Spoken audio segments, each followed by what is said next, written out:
All right. I think we're going to go ahead and get started. Good afternoon again, Dr. Lindsay Meador, Mrs. Elizabeth Fogt, and all of our guests joining via Zoom. Welcome. My name is George Winston, Director of Admissions for University College, and it's my privilege to welcome you to our Fall Admitted Student Webinar. We are excited to have each of you participate at this time and in this format. Thank you for sharing your afternoon with us. Washington University has offered outstanding education and professional programs since 1908. In 1931, the University College, the Professional Continuing Education Division, was founded and has been serving the St. Louis region ever since.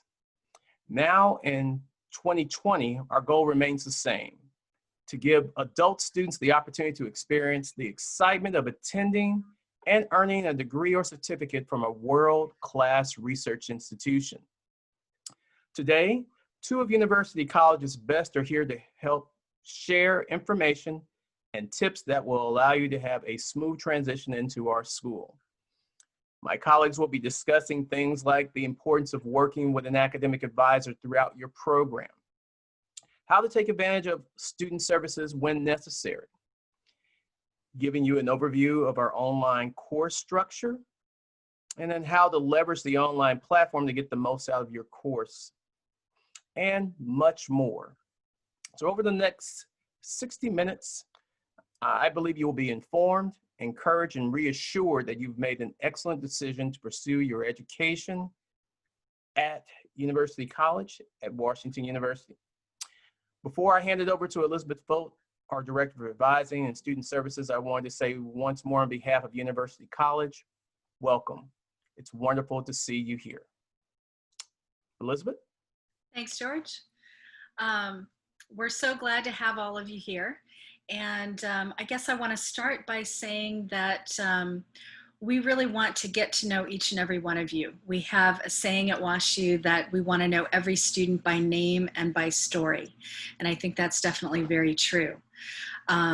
So everyone, when they're admitted, is assigned an academic advisor.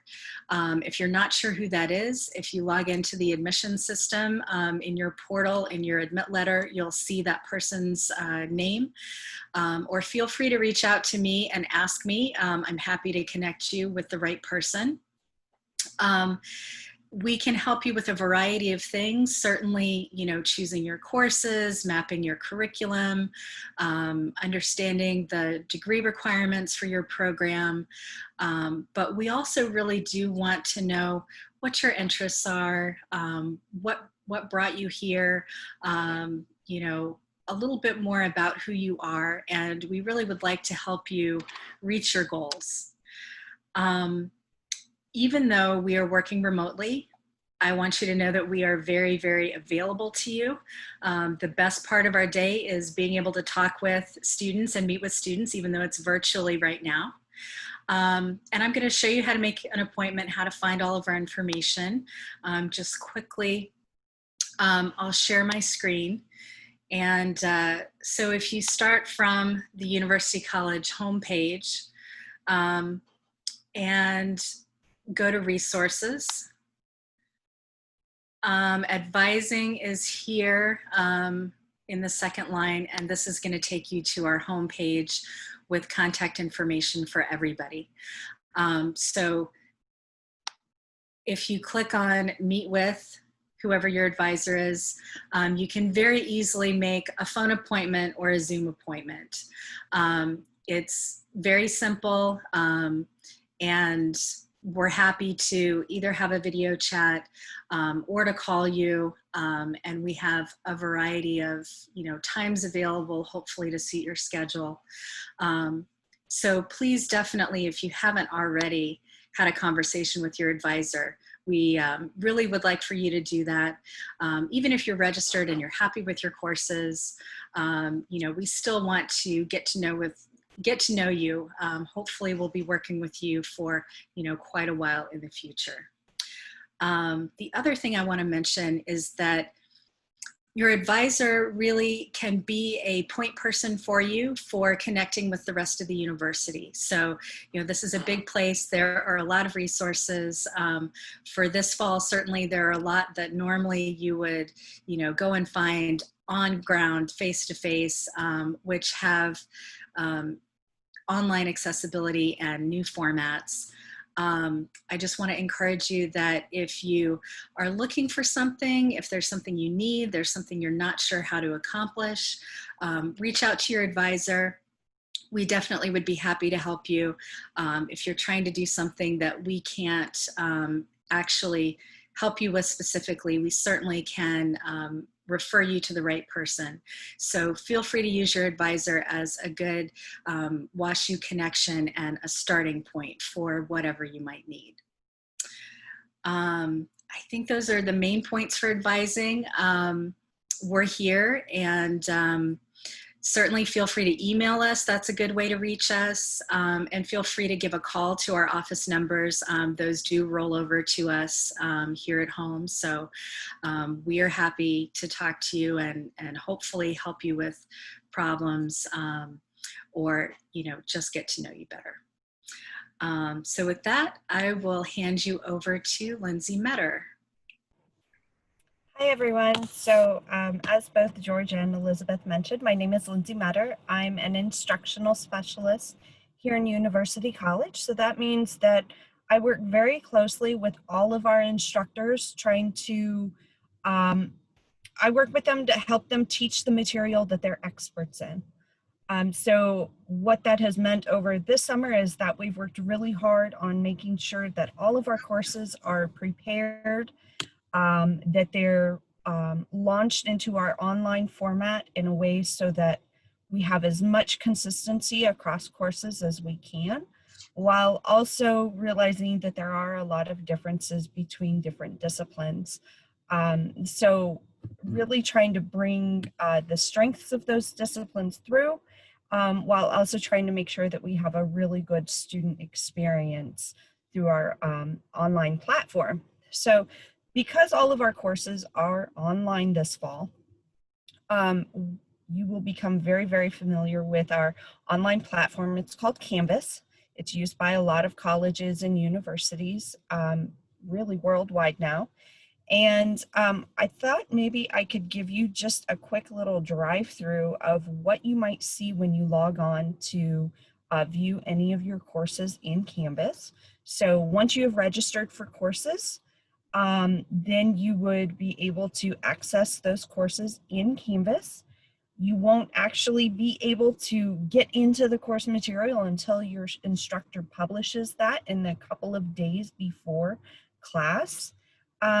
But let's see here if I can share the correct screen here.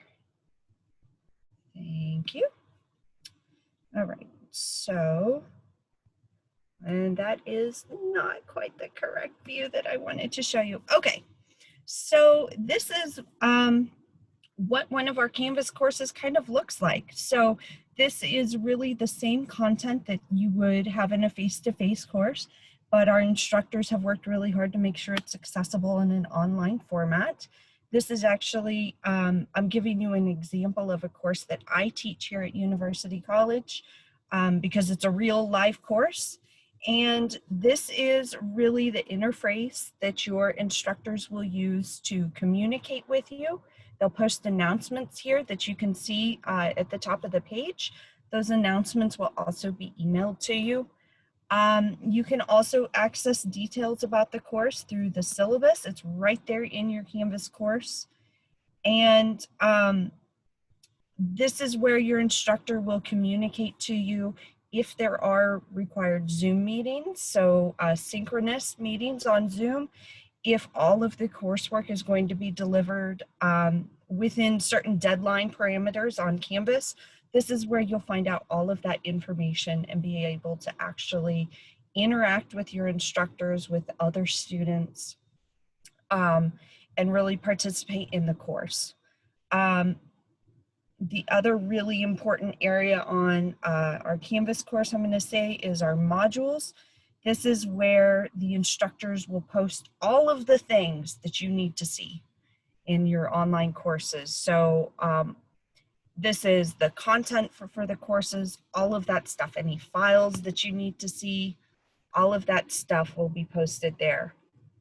So I'll keep that brief and kind of leave it at that you can access all of your course content and everything through Canvas. The other thing that I wanted to show students who are kind of new to University College is that you can access syllabi from most of our courses on our course listings through the UCollege website. So this is just, this is on our University College website. And I went to courses and I can pull up any department whose courses I'm interested in. And if you click on that, you can see that it'll pop up and you can actually hover your mouse and pull up a syllabus for the course. So most of our instructors have gone ahead and posted a syllabus.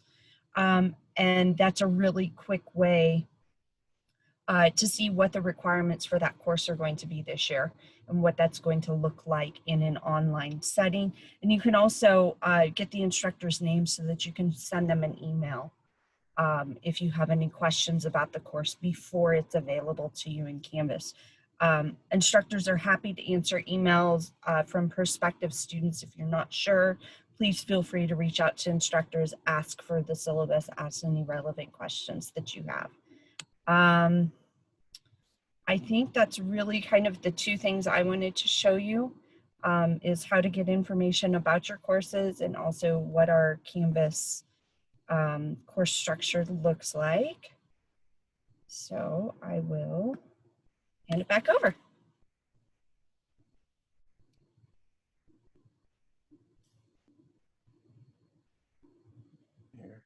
Looks like I was muted there. Sorry about that, guys. So Lindsay and Elizabeth, thank you very much for sharing some very quick points. We definitely want to spend the next 25 minutes or so trying to address any questions at this particular point. So looks like one is here, and I'm going to share it with you, and then either of you can respond. The first one, will I get to know people in my class even though it's virtual?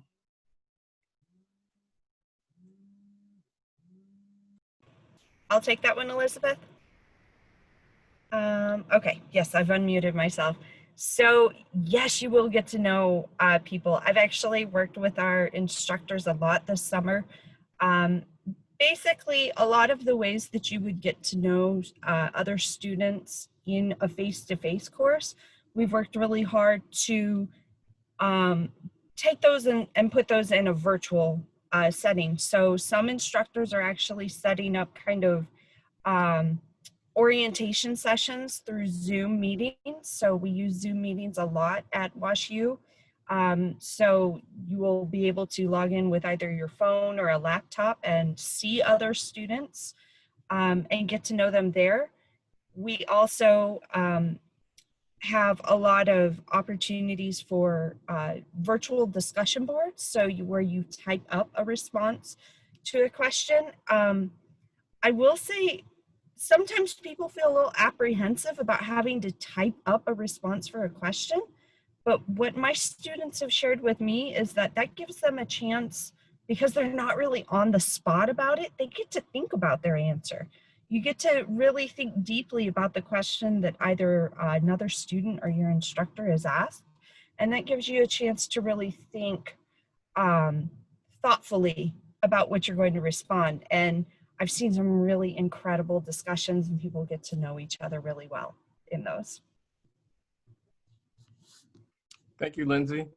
I also want to take this time just to remind all of our attendees today that there is a Q&A tab at the bottom of your Zoom window here. We encourage you to definitely click on that and share questions with us, and then those questions will be routed to me. So please feel free to do so if you have questions. I have another that's just come in. Do you have any tips for time management when learning online? Do you have any tips for time management when learning online? So I'm happy to work on that as well. So I have worked with students in an online environment for a long time now, as well as taking online courses myself.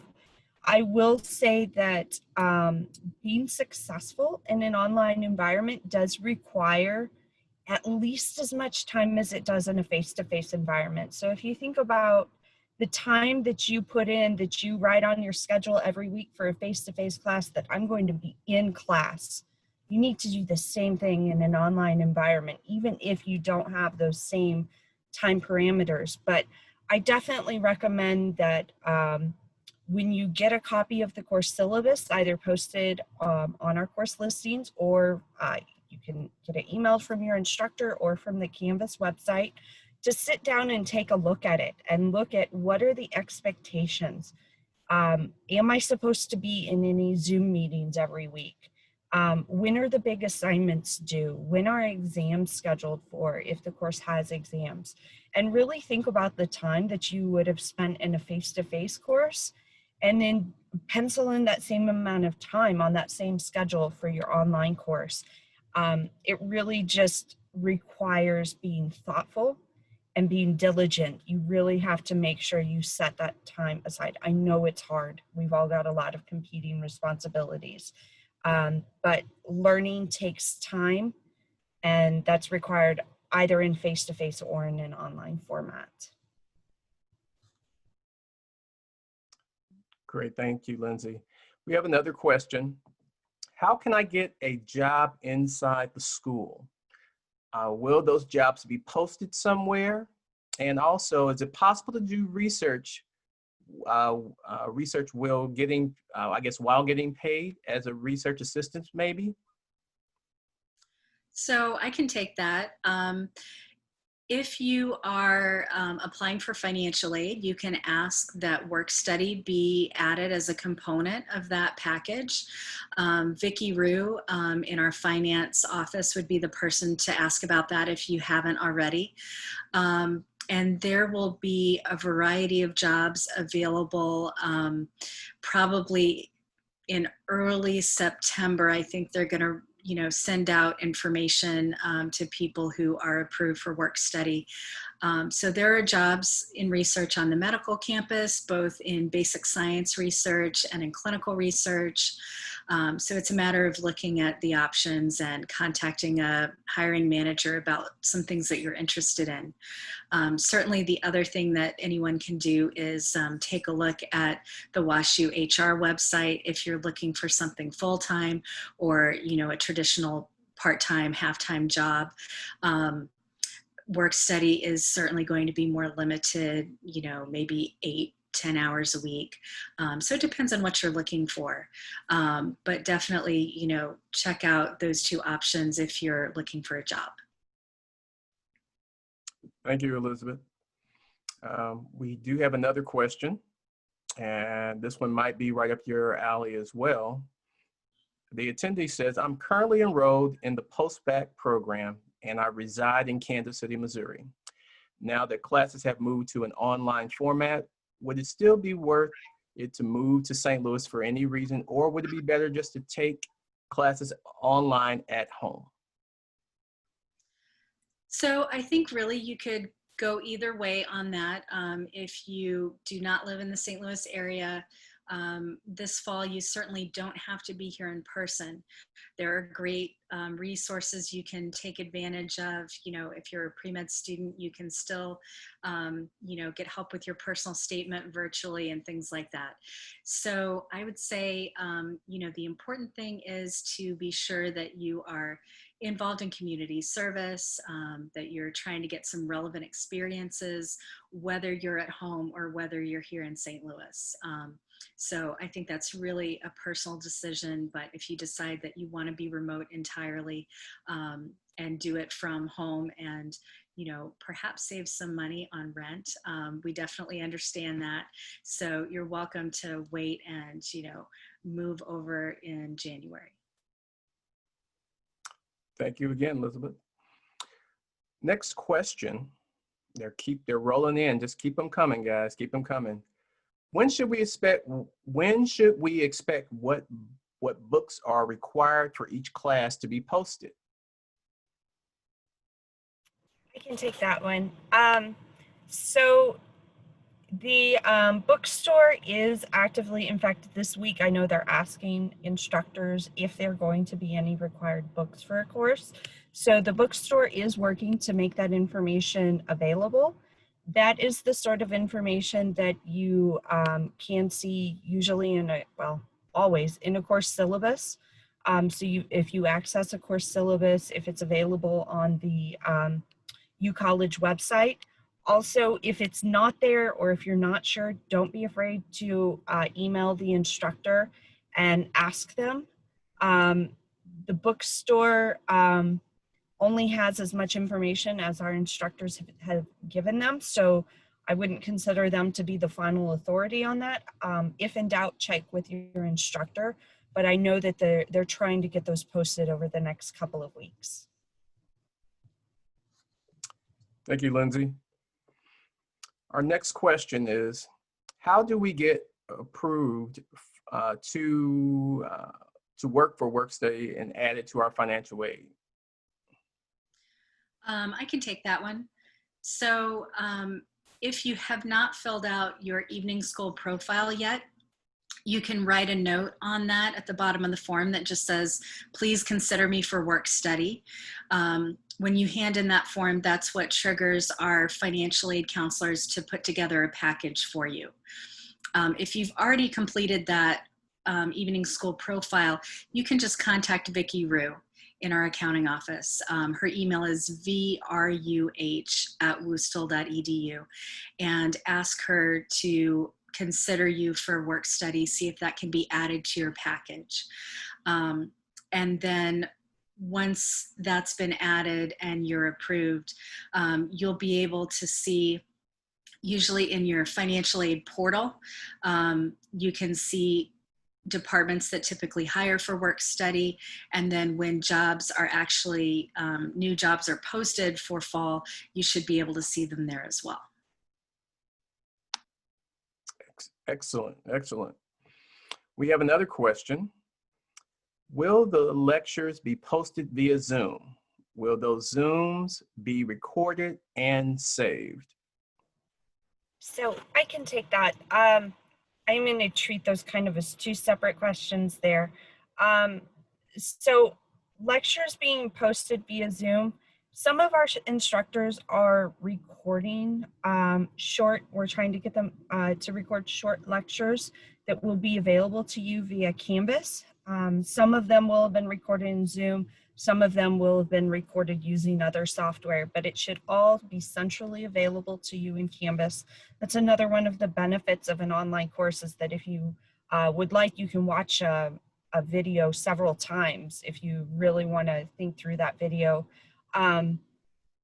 So generally speaking, yes, most of them will be posted. And in general, so if the instructor has recorded a lecture outside of class time, or if they're not meeting in a Zoom meeting, they will post that material. It'll be available. You can view it as many times as you want on Canvas.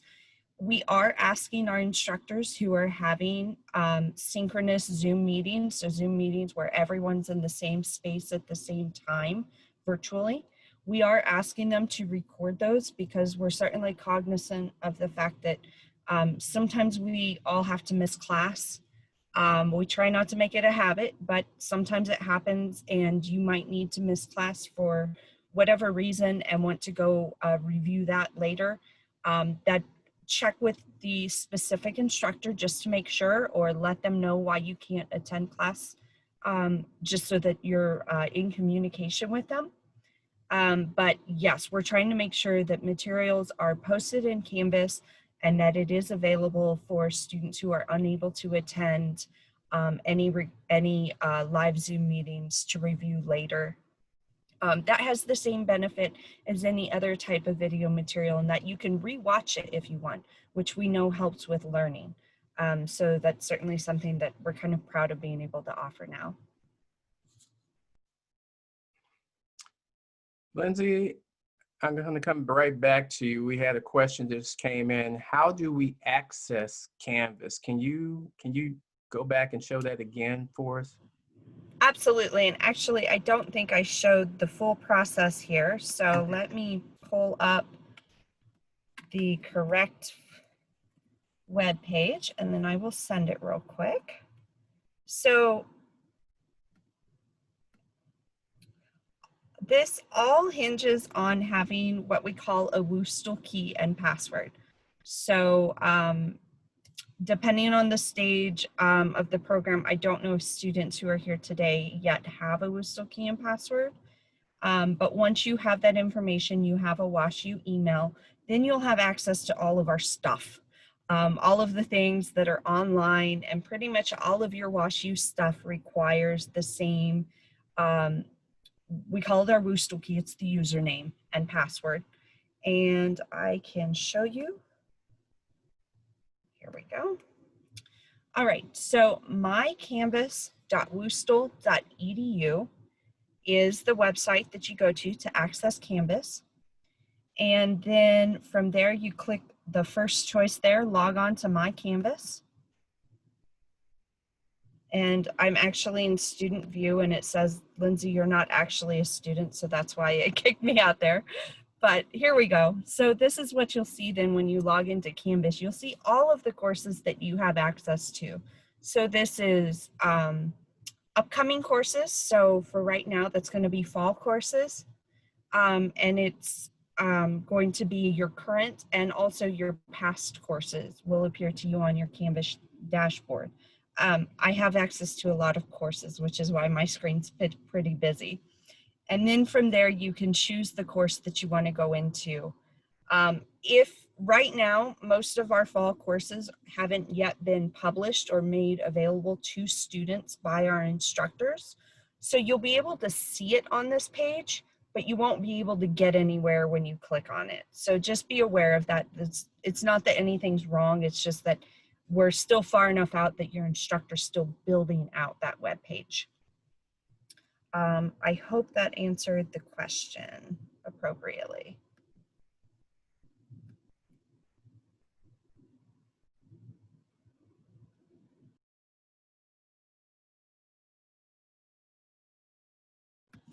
Like George, you're muted. Yep, sorry about that. If we did not complete or address a question completely, please feel free to follow back up with us and let us know. We can provide additional details for you if necessary. Okay, getting back to our questions. Well, our next question, I am a first-year post-baccalaureate student who is not currently living in St. Louis. When will I know about class format for next semester? Would courses like Chemistry 2 and Biology 2 still be available online next semester, even if students are not are allowed on campus? Excuse me. That's a great question. We all wish we knew what things were going to look like in a few months. And unfortunately, we just don't know. The university didn't make decisions about the fall semester until the end of July. So I think, the important thing to know is that I think everybody is preparing to be flexible. I'm sure you've heard that many times. Our fall course listings our spring course listings are usually published at the end of September. I don't know if they still will stay on that schedule or if they might get pushed back a little bit. I think the university wants to have as much information as they can have before making decisions about formats so that they can, really do what's in everyone's best interests. So all I can say is we'll share information as soon as it's confirmed. And, those courses, those particular courses, general biology, general chemistry, those are typically face-to-face. However, you know, both of those instructors who teach those courses are very experienced teaching online and have taught other online things. And we have full confidence in them, you know, to continue doing online work if it's warranted. So we will definitely keep you informed, and feel free to check in with your advisor at any point if you want to know if there are updates. Excellent. All right, our next question. If you earn a degree from University College, will your degree say University College or Washington University? I can take that. That's probably a most frequently asked question. It will say Washington University in St. Louis, and it will be in Latin. So you'll have to get the translation from the registrar's website unless you are a Latinist. Thank you. Next question. Are we going to be able to ask questions and engage in lectures on Zoom like regular classes? Absolutely. So if your courses, and this is a decision that each instructor has been making for their course in consultation with their departments and also those of us working in online programs. If your course has a Zoom meeting, it's just like this today. Only, in fact, you might have more powers because you might be able to have a microphone and be more engaged. In fact, I know our instructors, that is something that they are also very worried about. Our instructors really want to make sure that students have opportunities to ask questions. It's really important for instructors that they be able to get a feel from students. Am I making sense to you right now? Is what I just said making sense? So they want that just as much as you do, I promise. So if you have a Zoom session, yes, it'll be like this. You'll be able to interact with each other. If your instructor has decided to go more of an asynchronous route, so you might not have routine Zoom meetings, but most of the material might be recorded and posted in Canvas for you to watch. You can still request to meet with your instructor via Zoom office hours, or some instructors are doing just routine Zoom question and answer sessions. I've seen a range of different solutions that instructors have picked that they think fits their class the best. But absolutely, that is so critical to the learning process, and is something that I promise your instructors want just as much as you do, the opportunity for you to ask questions and interact with each other. Excellent questions and even better responses. Thank you both. We do have some other questions that have come in. Do you think that because classes have transferred to completely remote, that future classes will be more likely to offer remote learning despite the pandemic? Either one of you like to take that question? Sure, I can answer that. You know, I think probably yes. I think Lindsay has really done a heroic job of training a lot of instructors to teach online who had not done it very much or had not done it at all in the past. So she's trained an incredibly large number of people, not just in University College, but across the university at large, you know, from March through today and will continue, you know, until school starts. So I think, you know, we've been teaching online in University College for 20 years. And we've expanded over time the subjects, the courses, the number of people. We're really focused on quality and on engagement and doing online in a way that we think is the right way. So I hope that that will be one silver lining of the pandemic, that we'll have more people who are confident teaching online, and that we may have some more online options, you know, than we did prior to this. Thank you, Elizabeth.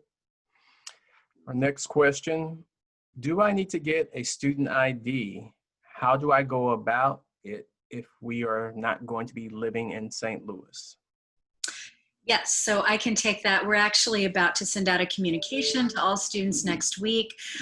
We've been in touch with card services to figure out, what they can support, and you will be able to request it and send in a photograph and give them your address information and have them mail you a student ID card. So we will give you more details, watch your email, and we'll send that out next week. And I think it is good to have the ID card. It's most critical when you're on campus because you may need access to buildings. If there's a big event on campus, it's always nice to be able to prove that you're a student. But I would say it's maybe less essential if you're not going to be coming to campus this semester, but still a good thing to have. Thank you, Elizabeth. This next question might be right up your alley again. Will we be able to take the MCAT prep course next semester if it's online? Yes, so actually, I sent out a message to all of our post-bac pre-med students earlier this week. The MCAT course that is offered on campus through the Learning Center is going to be in an online format, both the October start and the January start. So that is still a great course, good content, good instructors. They put a lot of work into being able to transfer it to an online format. It still comes with, a lot of resources, study materials, practice tests, things like that. So yes, anyone who's a WashU student can sign up for that course. It's not a course for academic credit, it's separate. So you can look up the Learning Center. And if you haven't seen that email, double check because that did go out really recently. We just got the information maybe on Wednesday with all the full details of the new course format. Thank you. Next question. If we decide to stay home for the fall semester, how can we be supported in getting clinical hours and volunteer hours? Okay, so that sounds like another pre-med student. So we have sent out some resources for virtual volunteering. I would definitely encourage you to check out and see what's available wherever you are for, local opportunities. I think at the moment in a lot of places, the large hospitals are not allowing volunteers, but smaller, nonprofit organizations, clinics that are really reliant on volunteers, those are the kinds of places that are more likely to still be accepting volunteers. I've also heard of students who are doing virtual support for hospice, for example. So I think, the aim really is doing the best you can given the circumstances you're in. So the St. Louis United Way has a really great website. They've got a page that's devoted to their COVID-19 response, and they've collected virtual volunteering opportunities.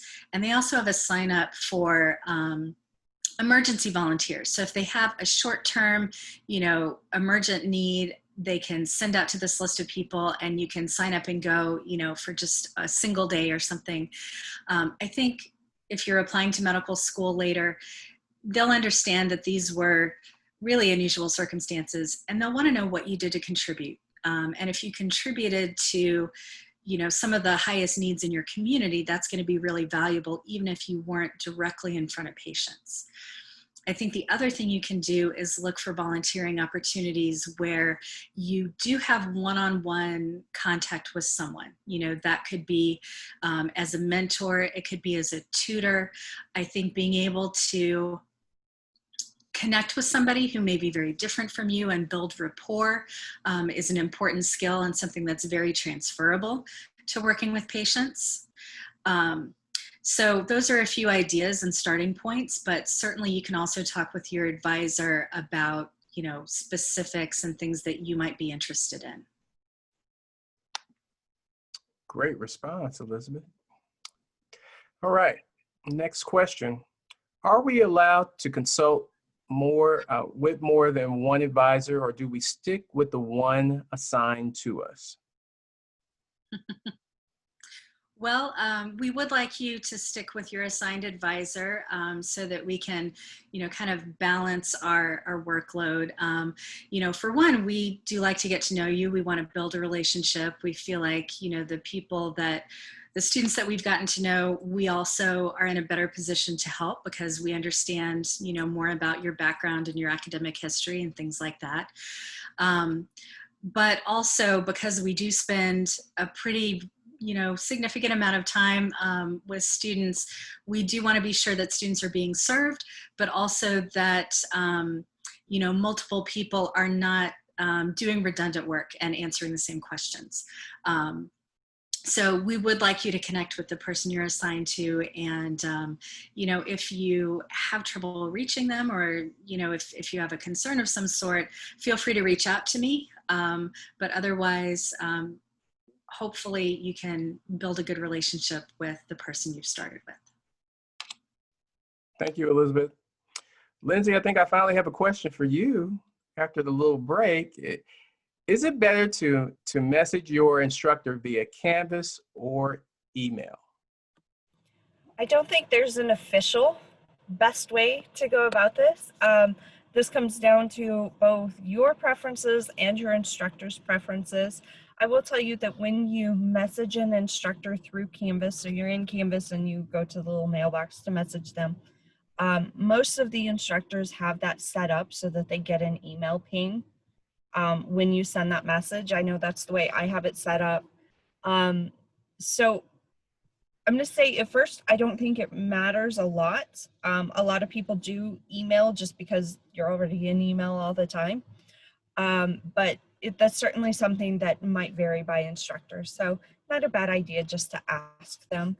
But ultimately, I think all of my Canvas communications also end up in my WashU email from an instructor side. So I get it in both places. Great, thank you. All right, our next question. Is a student ID card different than an employee ID card? So it's the same campus card. It looks the same. If you're an employee and then you become a student or vice versa, you will have a different student number than your employee number. Your employee ID card can get you into buildings and things like that. So I don't think you necessarily need to get a new student ID card if, just for practical purposes. I guess, Lindsay, do you have any other thoughts? I think sometimes for people on the medical campus, your employee ID is really linked to access in a very, very sensitive way. And on the Danforth campus or West campus, it has more to do with just getting you into the, suite where you work or where you're taking classes. But if you're an employee and you're taking classes, when we, hopefully sometime sooner back on campus, your building access and room access for the classes you're taking, card services can put that on your employee card. So sorry, that's a complicated answer. Based on what my knowledge, it's consistent with yours. I think that's correct. All right, ladies, thank you.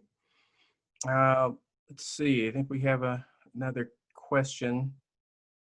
I've never taken an online course.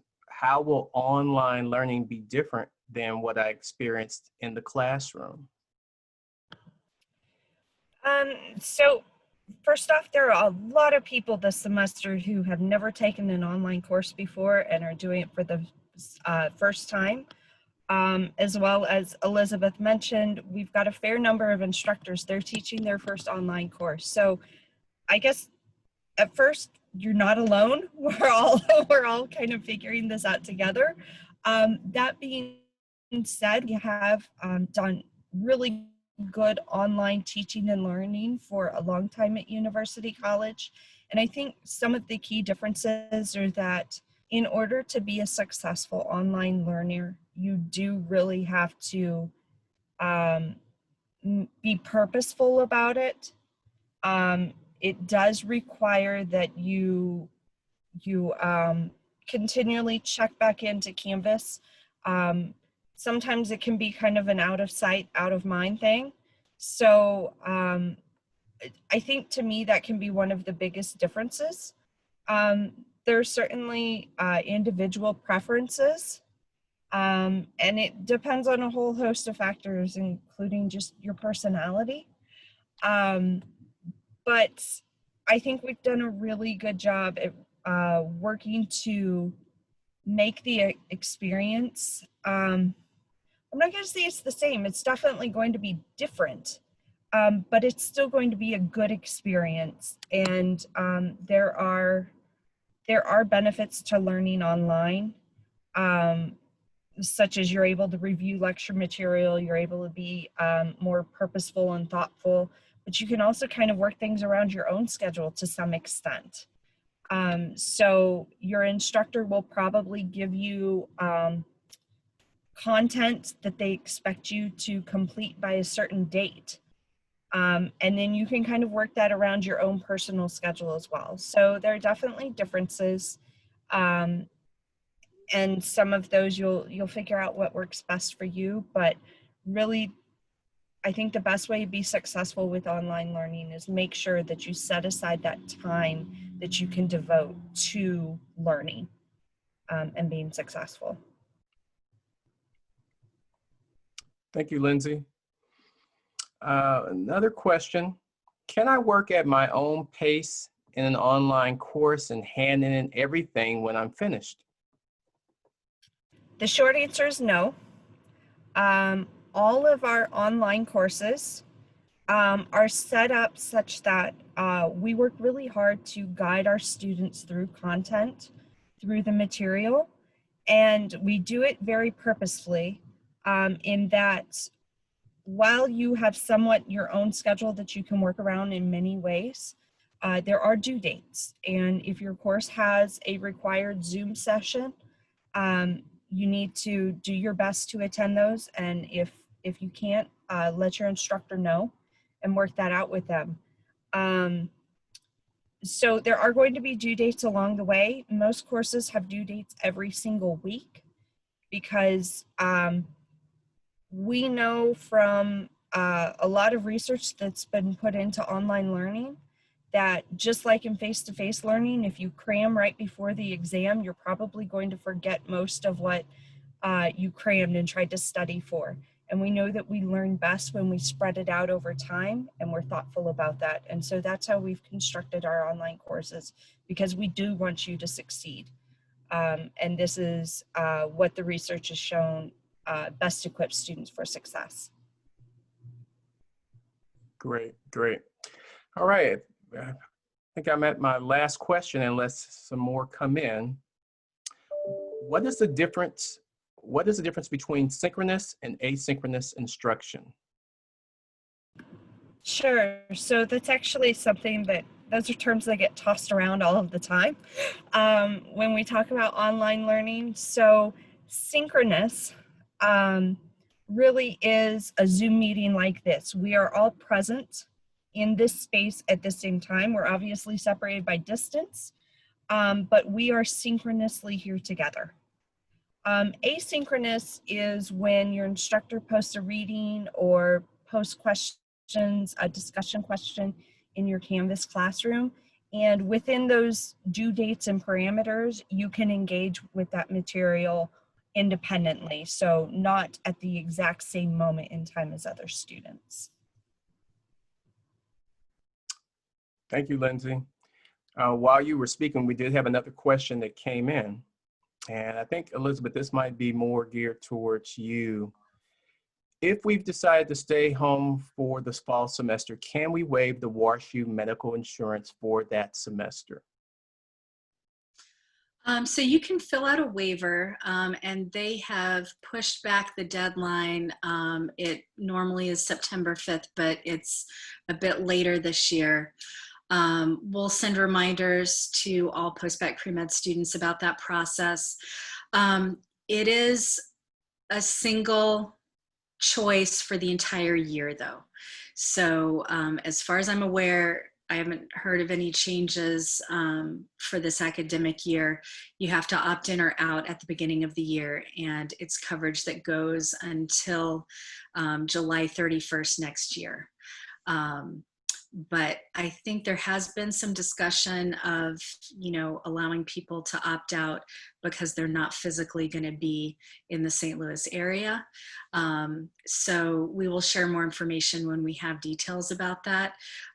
Definitely also you can check the student health webpage and see what they have listed so far. But that's a good question. Just know that I believe at the moment you're making a decision for the full year. Thank you, Elizabeth. Thank you, Lindsay. Ladies and gentlemen, we're coming up to the top of the hour and the end of our time together.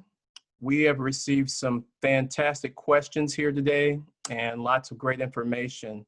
I hope that you feel your time has been rewarded. If you missed any part of today's webinar, don't worry. Today's session has been recorded and will be placed on YouTube for you to review again. We will send you another email on Monday with the link to today's recording. We will also be sharing contact information for Dr. Meador, Mrs. Fogt, and myself. Please feel to contact us with additional questions, and we will be happy to follow up with you. I want to thank you all again for participating in today's Fall Admitted Student Webinar, and I wish you all a very happy and pleasant weekend. Good day.